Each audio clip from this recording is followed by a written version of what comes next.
El despertar. Una historia de renacimiento del alma.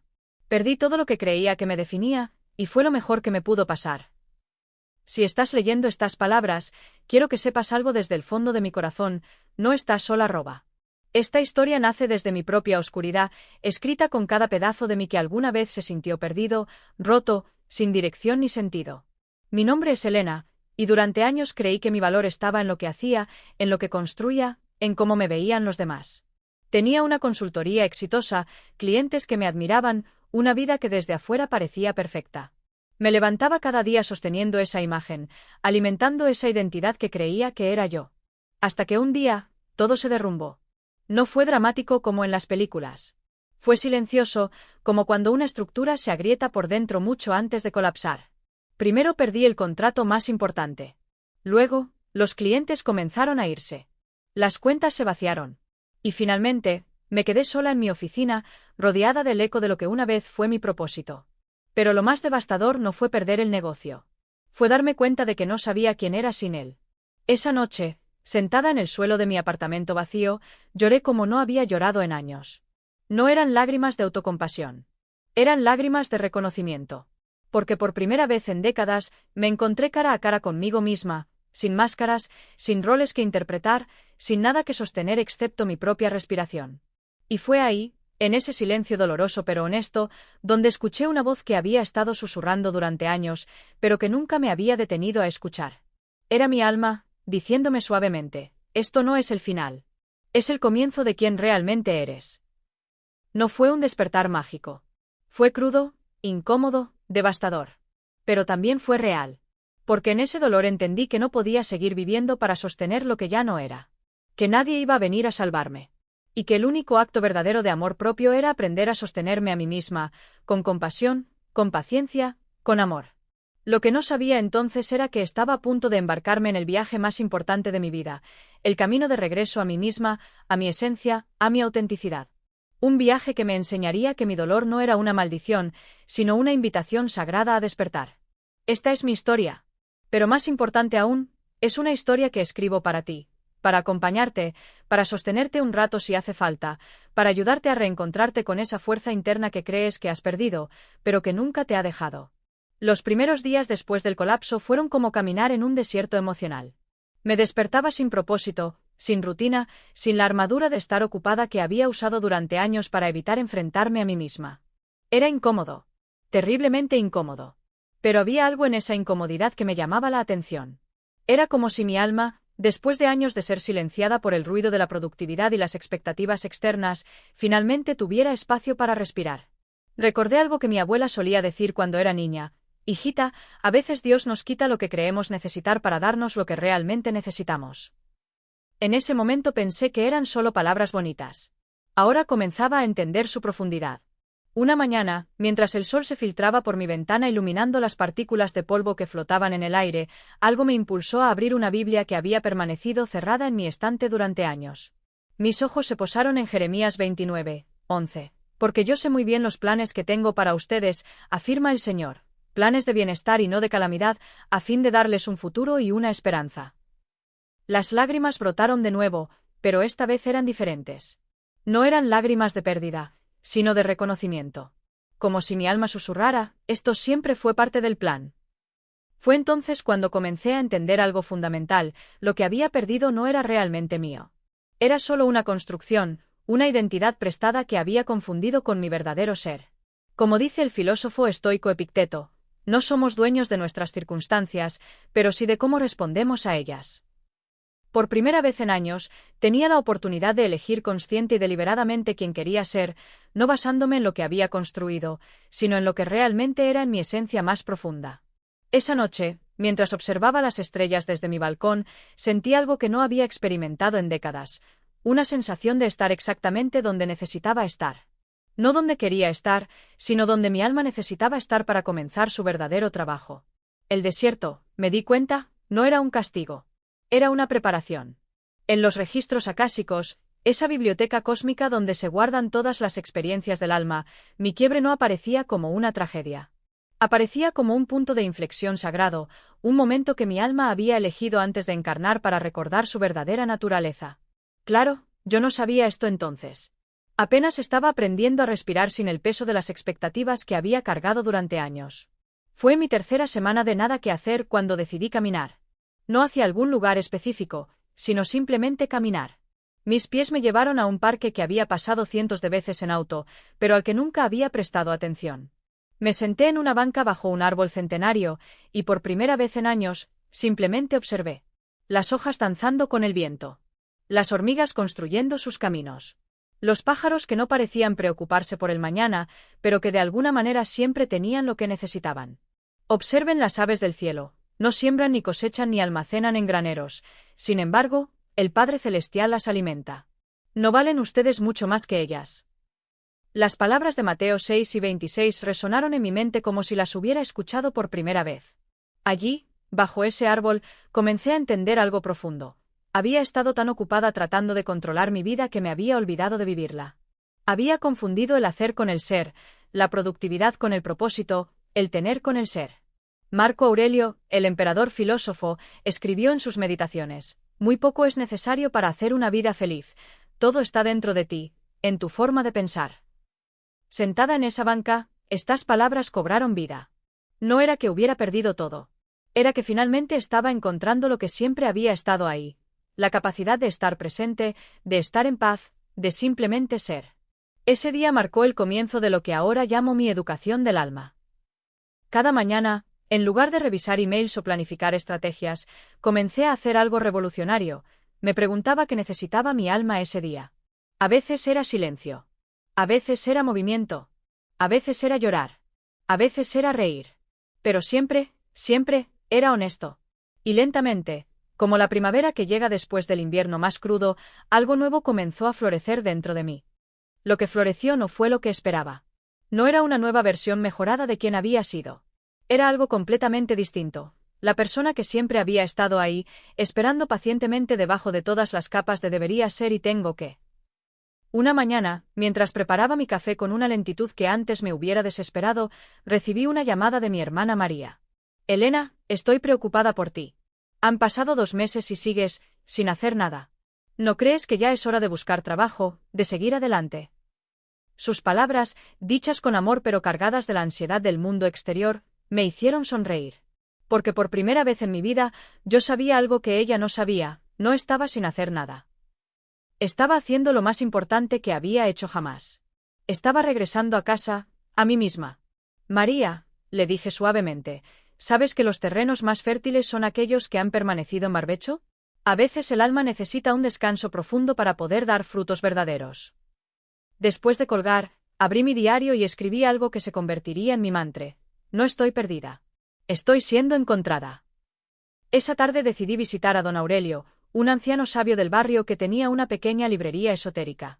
Siempre había sentido curiosidad por su tienda, pero mi vida importante nunca me había dejado tiempo para cosas espirituales. Don Aurelio me recibió con una sonrisa que parecía conocer mi historia antes de que yo la contara.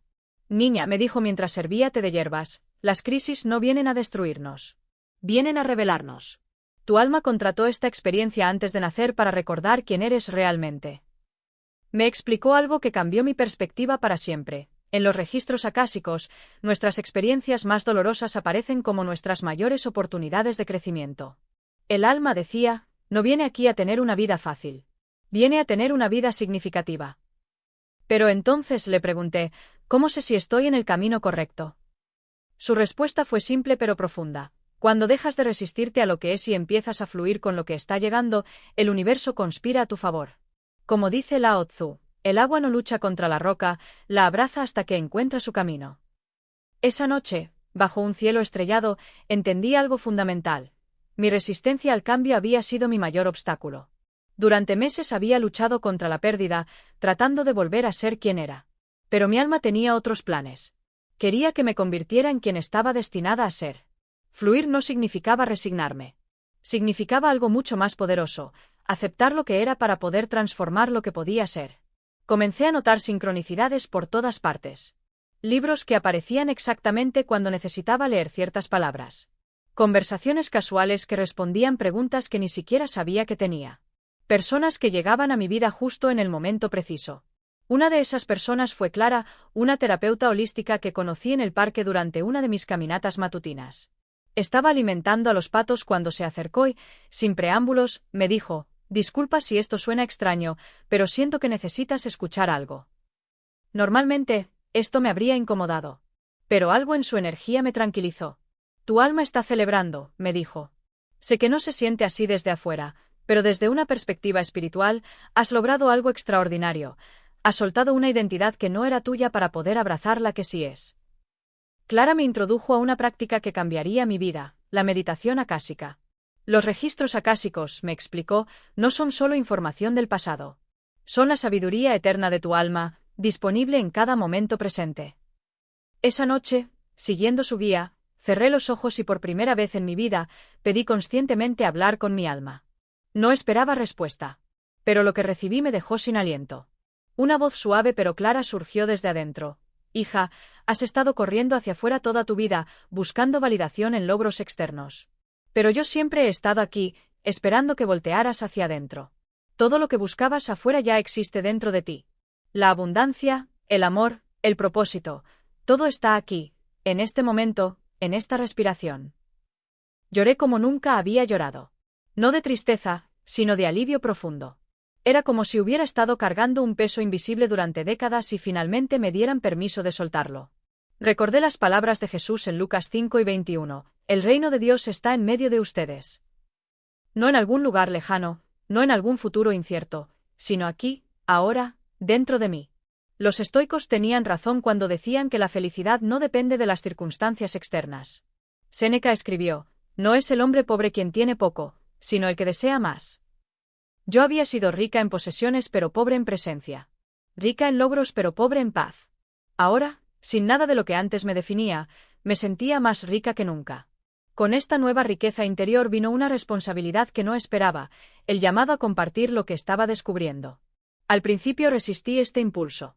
¿Quién soy yo para guiar a otros si apenas estoy encontrando mi propio camino?, me preguntaba. Pero mi alma tenía una respuesta clara. Precisamente porque estás en el camino puedes acompañar a otros que recién comienzan a caminar. Fue entonces cuando comencé a escribir. No para construir otro negocio, sino como un acto de servicio puro. Cada palabra que salía de mi corazón parecía venir de un lugar más profundo que mi mente consciente. Una mañana, mientras escribía sobre la importancia de honrar nuestras heridas como maestras, recibí un mensaje de una desconocida llamada Andrea. «Elena, leí tu artículo sobre encontrar propósito en el dolor y lloré durante horas. Perdí mi trabajo hace 6 meses y me siento completamente perdida. Tus palabras me recordaron que tal vez no estoy rota, sino transformándome. ¿Podrías ayudarme?». Su mensaje me conmovió profundamente. Era como si el universo estuviera diciendo: «¿Ves? Tu dolor no fue en vano. Ahora puede convertirse en medicina para otros». Decidí encontrarme con Andrea en el mismo parque donde había comenzado mi despertar. Cuando llegó, vi en sus ojos el mismo dolor que había habitado en los míos meses atrás. Pero también vi algo más, una chispa de esperanza que mi propia experiencia había encendido. «Andrea», le dije suavemente, «quiero que sepas que no estás rota. Estás abriéndote. Como dice Rumi, la herida es el lugar por donde entra la luz». Le conté sobre los registros acásicos, sobre cómo nuestras crisis son invitaciones sagradas del alma. Le expliqué que según el estoicismo, no controlamos lo que nos sucede, pero sí controlamos completamente cómo respondemos. Epicteto era un esclavo, le dije, pero se convirtió en uno de los filósofos más libres de la historia porque entendió algo fundamental. La libertad verdadera no depende de las circunstancias externas, sino de la respuesta interna. Durante nuestra conversación, algo mágico sucedió. Al hablar con Andrea, no solo la estaba ayudando a ella, me estaba ayudando a mí misma a integrar todo lo que había aprendido. Era como si mi experiencia cobrara un significado completamente nuevo al convertirse en luz para otra persona. Recordé las palabras de 2 Corintios 1:4, «Quien nos consuela en todas nuestras tribulaciones para que con el mismo consuelo que de Dios hemos recibido, nosotros podamos consolar a los que están en cualquier tribulación». Mi dolor había encontrado su propósito, convertirse en compasión para otros. Después de mi encuentro con Andrea, algo se consolidó dentro de mí. No era solo que había encontrado mi camino, había encontrado mi misión. Pero esta misión no venía con planes de negocios o estrategias de marketing. Venía con una certeza silenciosa y profunda que brotaba desde el centro de mi ser. Comencé a organizar pequeños círculos de apoyo en mi casa. Nada formal, nada comercial. Simplemente un espacio sagrado donde las personas que estaban atravesando sus propios desiertos pudieran sentirse acompañadas. La primera vez que abrí mi puerta a un grupo de desconocidos que se habían conectado conmigo a través de mis escritos, sentí una mezcla de nerviosismo y emoción. Éramos 8 personas sentadas en círculo en mi sala, cada una cargando su propia historia de pérdida y transformación. María Elena, una médica que había perdido la pasión por su profesión después de años de burnout. Jorge, un padre de familia cuyo matrimonio se había desmoronado. Sofía, una artista que había dejado de crear por miedo al fracaso. Cada historia era diferente, pero todas compartían el mismo núcleo, la sensación de haber perdido contacto con su esencia verdadera. Quiero que entiendan algo, les dije mientras encendía una vela en el centro del círculo. No estamos aquí para arreglar nada. Estamos aquí para honrar el proceso sagrado por el que cada uno está pasando. Les hablé sobre algo que había aprendido en mis estudios de los registros acásicos. Cada alma elige sus experiencias más desafiantes porque son precisamente esas experiencias las que la llevarán a su mayor expansión. Imaginen, les dije, que antes de nacer, sentados en el concilio de su alma, ustedes mismos diseñaron estas crisis como regalos para su crecimiento. ¿Cambiaría eso la forma en que ven su dolor? Jorge levantó la mano tímidamente. Pero Elena, si eso es cierto, ¿por qué duele tanto? ¿Por qué no podemos recordar que lo elegimos? Su pregunta tocó mi corazón porque era la misma que yo me había hecho. ¿Por qué? Respondí suavemente, el alma necesita olvidar temporalmente para poder recordar conscientemente. Es como despertar de un sueño. El momento de despertar es a veces confuso y desorientador, pero es el precio de la consciencia. Compartí con ellos las palabras de Marco Aurelio. Acepta las cosas a las que el destino te ata y ama a las personas con las que el destino te une. Pero también les dije algo que había descubierto: aceptar no significa resignarse. Significa reconocer lo que es para poder trabajar conscientemente con ello. Esa noche, cuando todos se fueron, me quedé sentada en mi sala llena de energía transformada. Podía sentir como cada persona había dejado algo de su dolor y se había llevado algo de esperanza. Era como si estuviéramos tejiendo juntos una red invisible de sanación. Y yo, que había comenzado este viaje sintiéndome completamente sola, ahora me sentía profundamente conectada. No solo conmigo misma, sino con algo mucho más grande. Algo mucho más grande. Esas palabras resonaron en mi interior durante días. Era como si hubiera tocado un hilo invisible que me conectaba no solo con las personas de mi círculo, sino con toda la red de almas que estaban despertando en este momento de la historia humana. Una tarde, mientras meditaba en mi balcón, tuve una visión que cambió mi comprensión de todo lo que estaba viviendo. Vi la Tierra como un ser vivo, pulsando con miles de millones de corazones. Y cada corazón que se abría a su verdad, cada alma que elegía el amor sobre el miedo, cada persona que transformaba su dolor en compasión, enviaba ondas de luz que sanaban no solo a esa persona, sino a toda la red. Somos sanadores colectivos, susurré al viento. Cada uno que despierta facilita el despertar de otros. Esa misma semana, Sofía, la artista de nuestro círculo, me llamó emocionada. Elena, tienes que venir a ver esto. Cuando llegué a su estudio, encontré las paredes cubiertas de pinturas que parecían irradiar luz propia. Sus colores eran vibrantes, sus formas fluían con una energía que no había visto en su trabajo anterior. ¿Qué cambió?, le pregunté, aunque intuitivamente ya sabía la respuesta. Dejé de pintar para demostrar algo, me dijo con lágrimas en los ojos. Comencé a pintar para expresar algo. Y lo que quiero expresar es esto: que la belleza puede nacer del dolor, que la luz puede surgir de la oscuridad, que todos somos mucho más magníficos de lo que creemos. Su transformación me recordó las palabras de Jesús en Juan 12 y 24. En verdad les digo que si el grano de trigo no cae en tierra y muere, queda solo, pero si muere, produce mucho fruto.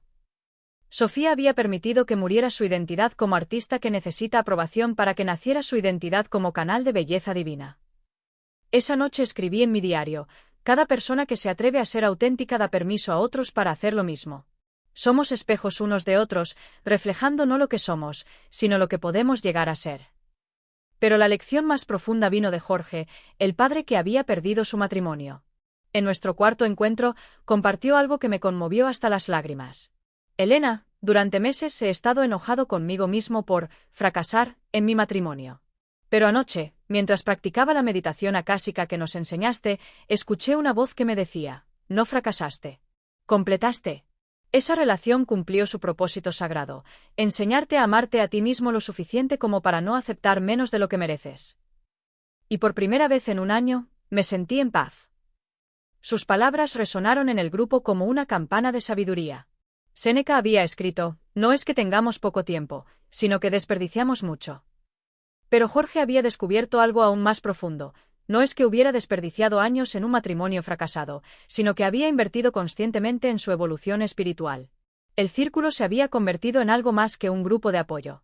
Se había convertido en una escuela de almas, donde cada historia personal se transformaba en sabiduría universal. Después de mi encuentro con Andrea, algo se consolidó dentro de mí. No era solo que había encontrado mi camino, había encontrado mi misión. Pero esta misión no venía con planes de negocios o estrategias de marketing. Venía con una certeza silenciosa y profunda que brotaba desde el centro de mi ser. Comencé a organizar pequeños círculos de apoyo en mi casa. Nada formal, nada comercial. Simplemente un espacio sagrado donde las personas que estaban atravesando sus propios desiertos pudieran sentirse acompañadas. La primera vez que abrí mi puerta a un grupo de desconocidos que se habían conectado conmigo a través de mis escritos, sentí una mezcla de nerviosismo y emoción. Éramos 8 personas sentadas en círculo en mi sala, cada una cargando su propia historia de pérdida y transformación. María Elena, una médica que había perdido la pasión por su profesión después de años de burnout.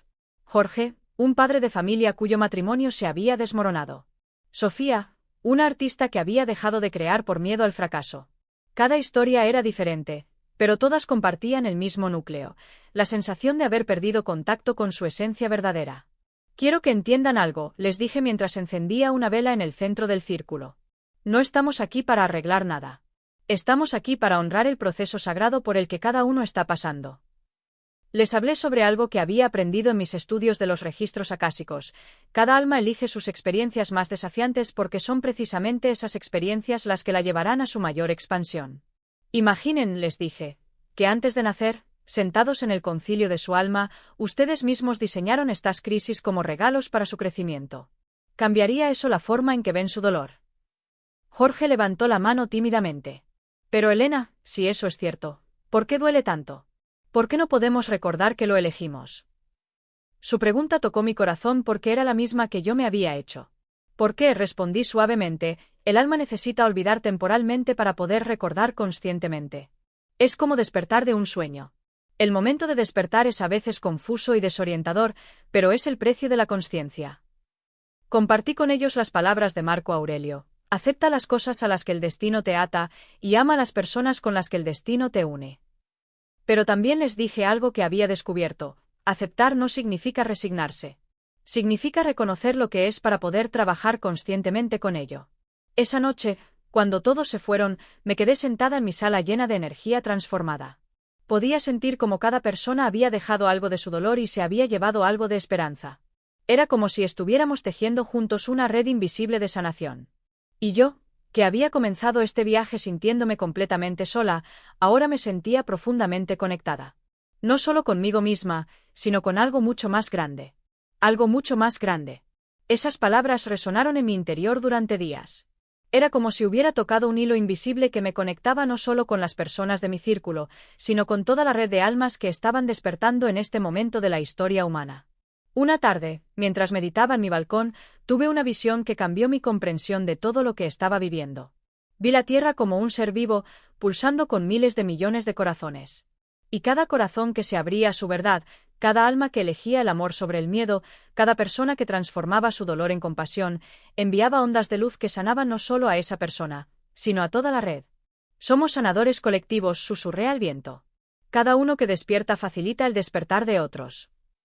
Esa misma semana, Sofía, la artista de nuestro círculo, me llamó emocionada. Elena, tienes que venir a ver esto. Cuando llegué a su estudio, encontré las paredes cubiertas de pinturas que parecían irradiar luz propia. Sus colores eran vibrantes, sus formas fluían con una energía que no había visto en su trabajo anterior. ¿Qué cambió?, le pregunté, aunque intuitivamente ya sabía la respuesta. Dejé de pintar para demostrar algo, me dijo con lágrimas en los ojos. Comencé a pintar para expresar algo. Y lo que quiero expresar es esto: que la belleza puede nacer del dolor, que la luz puede surgir de la oscuridad, que todos somos mucho más magníficos de lo que creemos. Su transformación me recordó las palabras de Jesús en Juan 12:24. En verdad les digo que si el grano de trigo no cae en tierra y muere, queda solo, pero si muere, produce mucho fruto. Sofía había permitido que muriera su identidad como artista que necesita aprobación para que naciera su identidad como canal de belleza divina. Esa noche escribí en mi diario: cada persona que se atreve a ser auténtica da permiso a otros para hacer lo mismo. Somos espejos unos de otros, reflejando no lo que somos, sino lo que podemos llegar a ser. Pero la lección más profunda vino de Jorge, el padre que había perdido su matrimonio. En nuestro cuarto encuentro, compartió algo que me conmovió hasta las lágrimas. Elena, durante meses he estado enojado conmigo mismo por fracasar en mi matrimonio. Pero anoche, mientras practicaba la meditación acásica que nos enseñaste, escuché una voz que me decía: no fracasaste. Completaste. Esa relación cumplió su propósito sagrado: enseñarte a amarte a ti mismo lo suficiente como para no aceptar menos de lo que mereces. Y por primera vez en un año, me sentí en paz. Sus palabras resonaron en el grupo como una campana de sabiduría.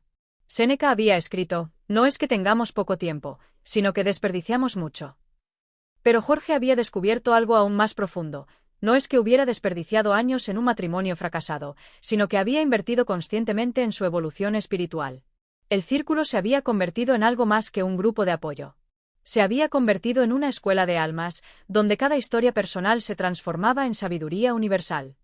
La escuela de almas que había nacido en mi sala comenzó a multiplicarse de formas que nunca imaginé. Las personas que participaban en nuestros círculos comenzaron a crear sus propios espacios de sanación en sus comunidades, sus trabajos, sus familias. María Elena, la médica que había perdido la pasión por su profesión, regresó a su hospital con una perspectiva completamente nueva. Ahora veo a cada paciente no como un caso médico, sino como un alma en su propio viaje de despertar, me contó. Y, ¿sabes qué es lo extraordinario? Mis pacientes están sanando más rápido. Su experiencia me recordó algo que había leído en los registros acásicos: cuando alineamos nuestro trabajo con el propósito de nuestra alma, el trabajo mismo se convierte en un acto de servicio divino. Como dice Khalil Gibran, el trabajo es amor hecho visible.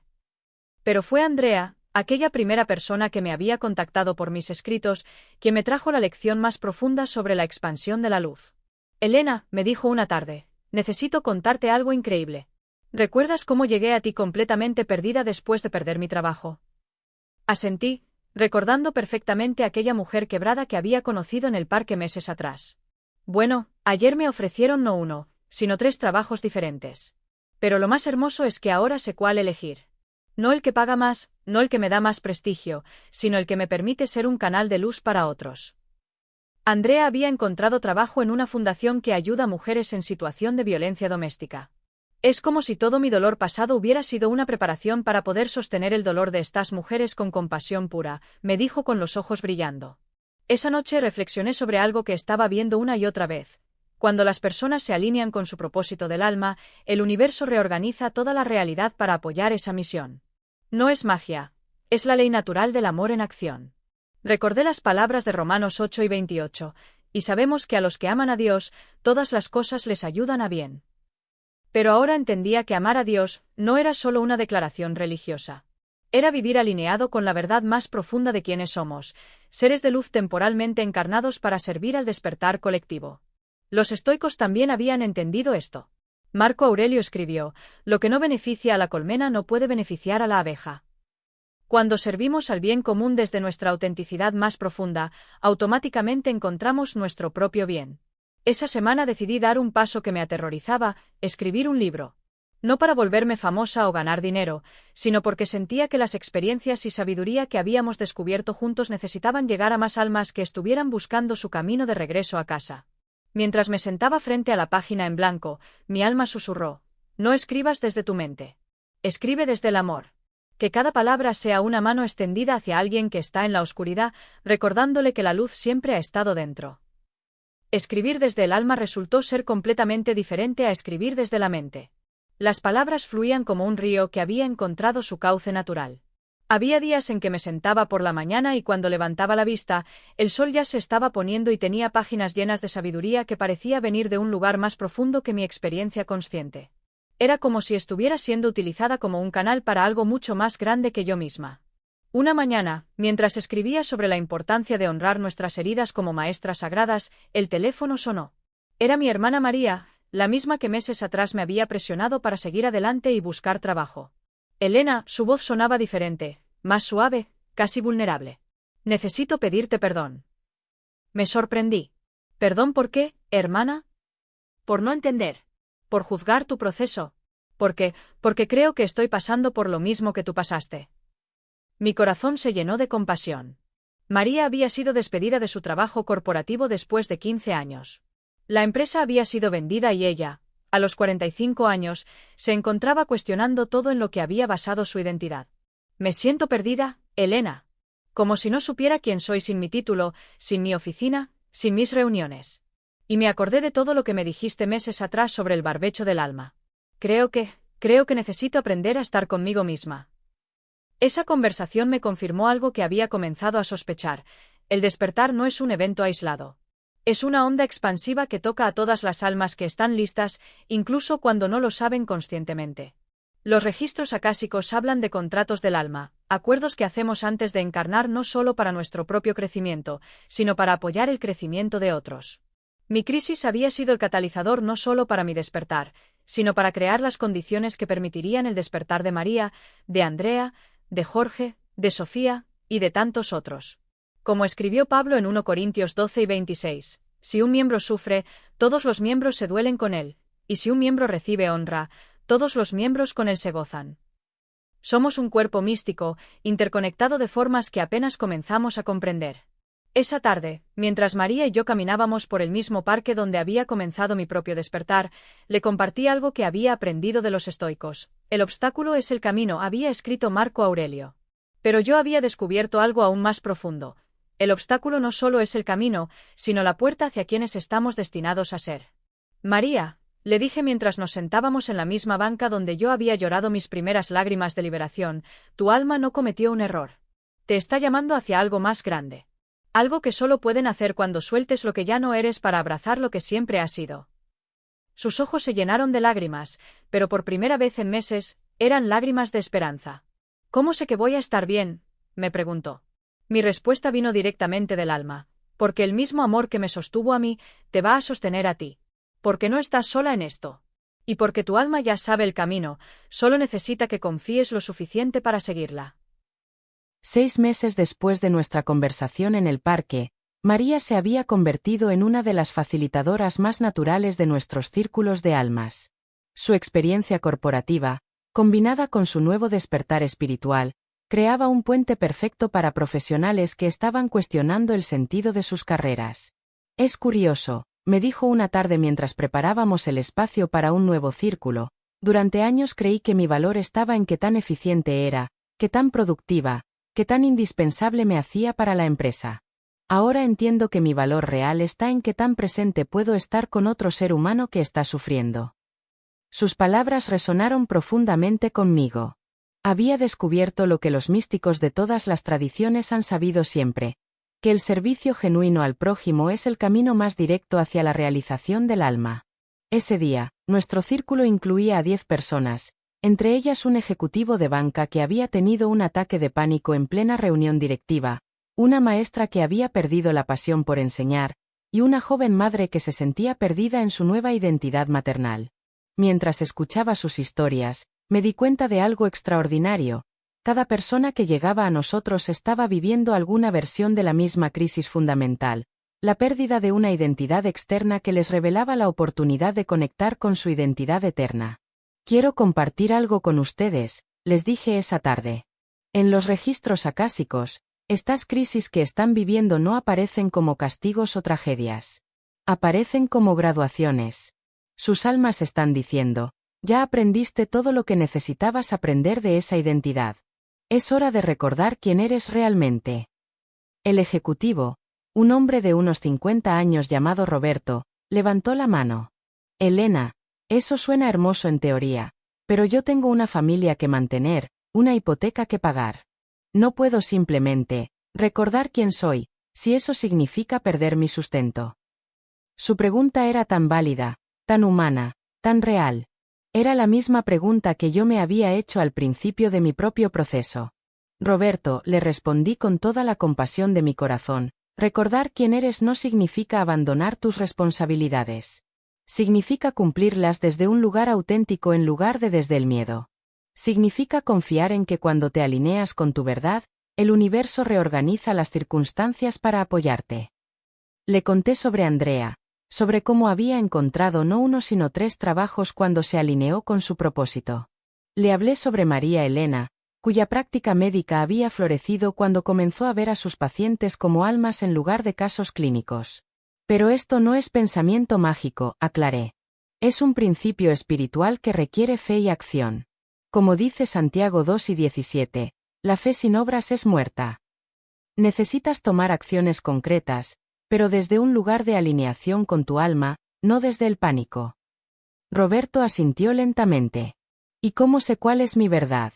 ¿Cómo distingo entre mi alma hablándome y mi mente creando historias? Esa pregunta abrió una de las conversaciones más profundas que habíamos tenido. Fue María quien respondió primero. Para mí, la diferencia es que la mente grita y el alma susurra. La mente dice, tienes que, y el alma dice, puedes. La mente crea urgencia y el alma crea paz, incluso en medio de la acción. Sofía, la joven madre que había estado callada hasta entonces, se animó a hablar. Yo siento eso exactamente. Mi mente me dice constantemente que soy una mala madre porque extraño mi vida anterior, porque a veces necesito estar sola. Pero algo más profundo en mí me dice que está bien sentir esto, que amar a mi hijo no significa desaparecer como persona. Exacto, le dije, recordando mis propias luchas entre ser madre y ser mujer. El alma siempre busca la integridad, nunca la fragmentación. Tu maternidad no es una prisión, es una expansión de tu ser, no una reducción. Roberto volvió a hablar, pero en el mundo corporativo no hay tiempo para susurros del alma. Todo es rapidez, resultados, números. Y ahí está precisamente la invitación, respondí. ¿Qué pasaría si llevaras la sabiduría del alma a tu trabajo corporativo? ¿Qué pasaría si fueras el ejecutivo que escucha realmente a su equipo, que toma decisiones desde la intuición y no solo desde las hojas de cálculo? María añadió, Roberto, cuando trabajaba en la corporación, pensaba que tenía que escoger entre ser espiritual o ser exitosa profesionalmente. Ahora entiendo que la verdadera espiritualidad es llevar tu presencia consciente a donde sea que estés. Esa tarde, algo hermoso sucedió. Roberto no solo se quedó para toda la sesión, sino que al final pidió una cita privada conmigo.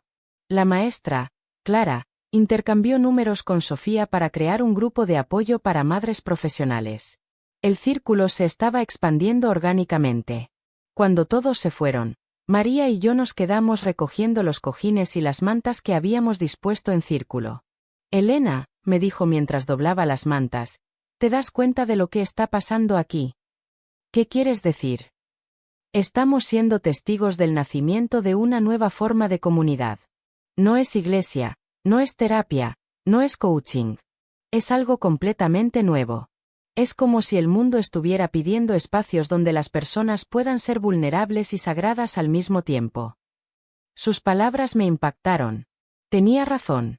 Estábamos presenciando algo que no tenía nombre en nuestro mundo actual, pero que las almas reconocían inmediatamente. Esa noche, después de que María se fue, me quedé en mi escritorio con mi diario. Las palabras de mi hermana habían tocado algo profundo en mí. ¿Qué estábamos creando realmente? Abrí una página en blanco y dejé que mi alma escribiera. Estamos siendo llamadas a ser parteras de una nueva era de conciencia. Los círculos no son el destino, son el vehículo. Cada alma que despierta se convierte en un faro para otras almas. La oscuridad no es el enemigo. Es el vientre donde se gesta la luz.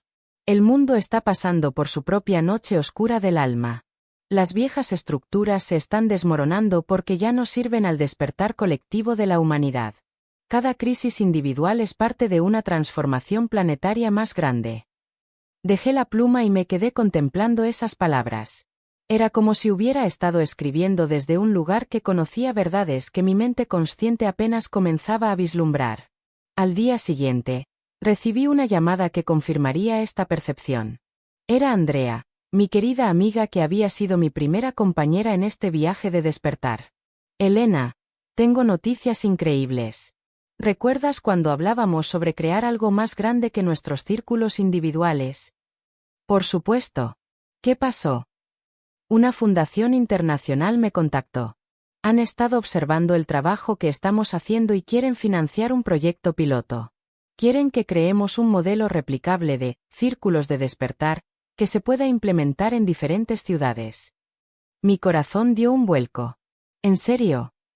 Elena, no es solo dinero.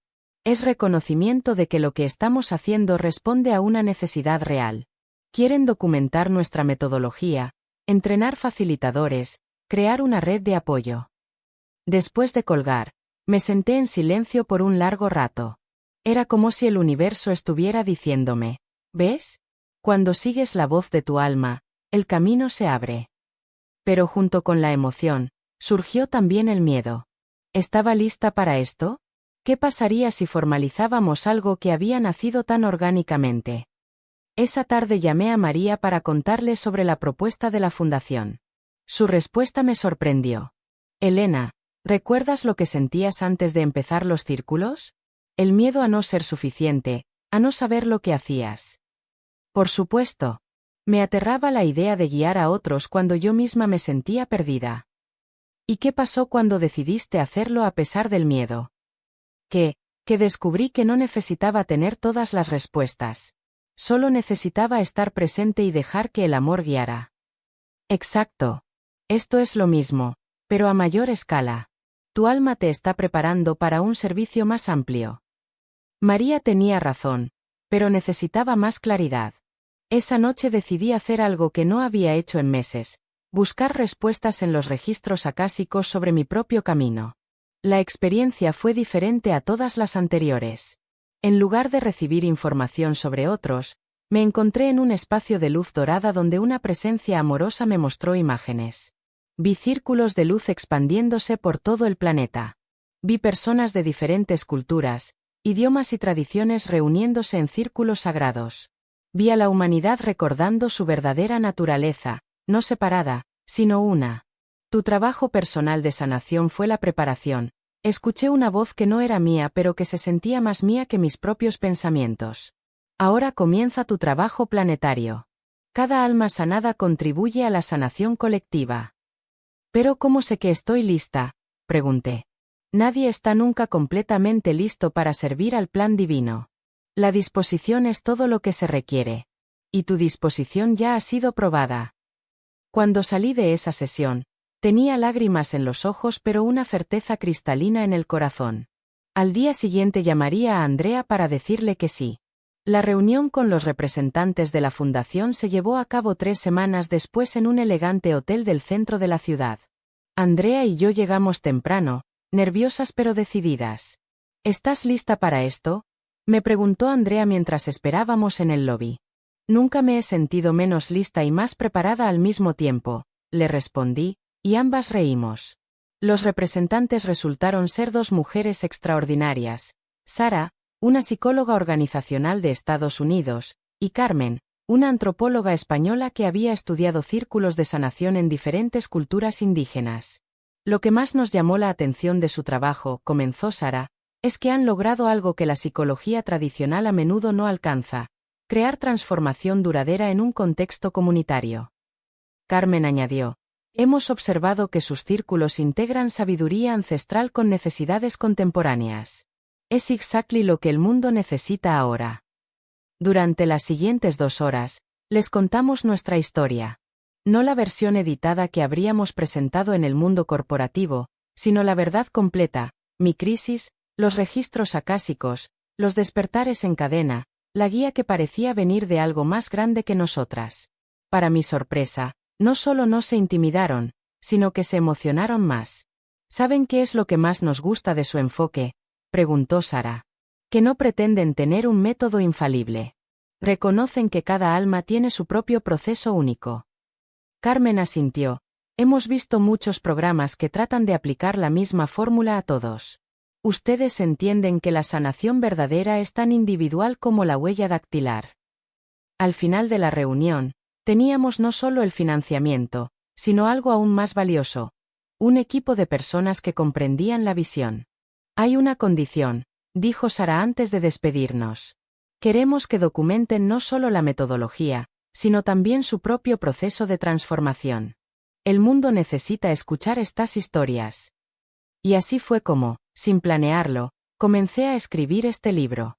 Los siguientes meses fueron un torbellino de actividad. Comenzamos a entrenar a la primera generación de facilitadores de círculos de despertar en 5 ciudades diferentes. Cada entrenamiento era una aventura, porque descubríamos que cada lugar tenía su propia sabiduría para contribuir. En Buenos Aires, una psicóloga transpersonal llamada Lucía nos enseñó sobre la importancia de incluir el cuerpo en el proceso de sanación emocional. El trauma se almacena en las células, nos explicó. No podemos sanar completamente si solo trabajamos con la mente y las emociones.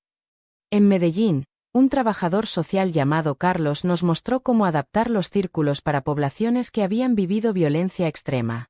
El despertar espiritual puede ser un lujo para quienes tienen las necesidades básicas satisfechas, nos desafió. ¿Cómo hacemos que esto sea relevante para quienes luchan por sobrevivir? Su pregunta me mantuvo despierta varias noches. Finalmente, en una sesión de escritura automática, encontré la respuesta. La espiritualidad auténtica nunca ha sido un lujo para privilegiados. Ha sido siempre el refugio del alma humana en medio del sufrimiento. Los místicos más grandes de la historia surgieron de las circunstancias más difíciles. El despertar no requiere comodidad, requiere apertura. Carlos tenía razón en cuanto al desafío, pero estaba equivocado en cuanto a la premisa. Los círculos más poderosos que habíamos facilitado habían sido precisamente con personas que estaban en medio de crisis profundas. En México, una curandera tradicional llamada Esperanza nos recordó algo fundamental. Lo que ustedes llaman círculos de despertar, nosotros lo hemos llamado siempre círculos de medicina. La medicina no es solo curar la enfermedad, es recordar la totalidad. Cada encuentro expandía mi comprensión de lo que estábamos haciendo. No estábamos inventando algo nuevo, estábamos reviviendo algo ancestral en un lenguaje contemporáneo. Una tarde, mientras revisaba los informes de los diferentes círculos que ya funcionaban en distintas ciudades, María entró a mi oficina con una expresión que no podía descifrar. «Elena, necesitas ver esto», me dijo, extendiéndome una carta escrita a mano. Era de Roberto, el ejecutivo que había asistido a nuestros primeros círculos. La carta estaba fechada 6 meses después de nuestro último encuentro. Querida Elena, quería compartir contigo lo que ha pasado desde que dejé de asistir a los círculos. No dejé porque no me sirvieran, sino porque había integrado tanto lo que aprendí que ya no necesitaba el espacio para procesar, sino para aplicar. Implementé en mi equipo de trabajo lo que llamé reuniones del alma. Comenzamos cada junta semanal con 3 minutos de silencio, donde cada persona puede conectar consigo misma antes de conectar con los números y las metas. El cambio ha sido extraordinario. La productividad aumentó un 40%, pero más importante aún, las personas se sienten valoradas como seres humanos, no solo como recursos. Mi jefe me preguntó qué había hecho diferente. Le conté sobre los círculos, sobre aprender a escuchar no solo con la mente sino con el corazón. Al principio pensó que me había vuelto loco, pero cuando vio los resultados, me pidió que entrenara a otros departamentos. Elena, creo que estamos presenciando el nacimiento de una nueva forma de liderazgo. Un liderazgo que honra el alma tanto como los resultados. Con infinita gratitud. Roberto.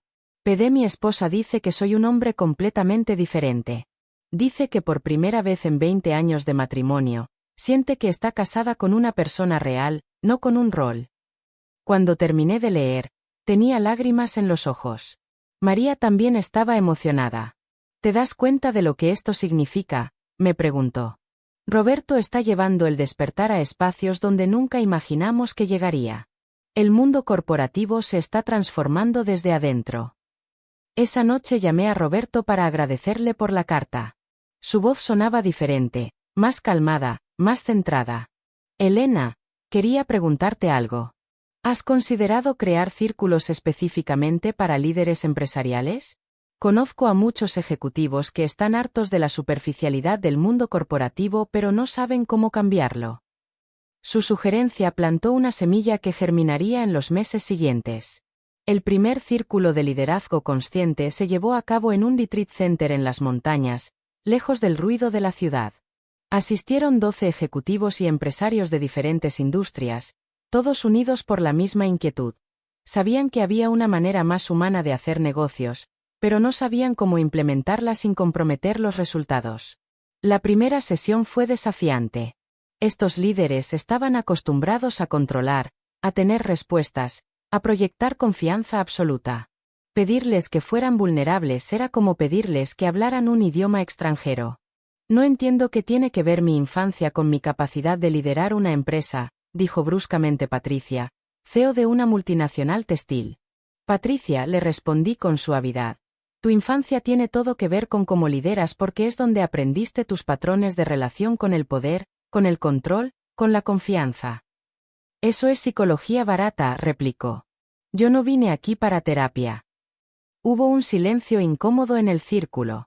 Era el momento de la verdad. ¿Cómo manejar la resistencia sin forzar? Patricia, le dije finalmente, tienes razón. No estás aquí para terapia. Estás aquí porque algo en ti sabe que puedes liderar de una manera que genere no solo resultados extraordinarios, sino también seres humanos más plenos. Y eso requiere que examinemos no solo lo que haces, sino quién eres cuando lo haces. Algo en mi tono debe haber tocado algo en ella, porque su expresión se suavizó. Está bien, suspiró. Pero esto mejor funcione. Lo que sucedió en los siguientes 3 días superó todas mis expectativas. Estos líderes, una vez que se permitieron ser reales, se convirtieron en los estudiantes más comprometidos que había tenido. Patricia, la más resistente inicialmente, fue quien tuvo el breakthrough más profundo. Durante una sesión sobre liderar desde el amor en lugar del miedo, comenzó a llorar. Toda mi carrera he liderado desde el terror, confesó. Terror a no ser suficiente, a perder el control, a que descubran que no sé lo que estoy haciendo. Y he creado equipos que operan desde el mismo terror. El último día del retiro, Patricia pidió hablar con todo el grupo. Quiero disculparme por mi actitud del primer día, comenzó. Y quiero compartir algo que me pasó anoche. Nos contó que había tenido una visión durante la meditación nocturna. Se había visto a sí misma liderando su empresa desde un lugar completamente diferente. Desde la confianza en lugar del control, desde la colaboración en lugar de la competencia, desde el servicio en lugar del ego. Vi a mi empresa como un organismo vivo, no como una máquina de hacer dinero. Vi a mis empleados como seres humanos con sueños y miedos, no como recursos para explotar. Y por primera vez en 20 años de carrera empresarial, sentí paz. Sus palabras impactaron a todo el círculo.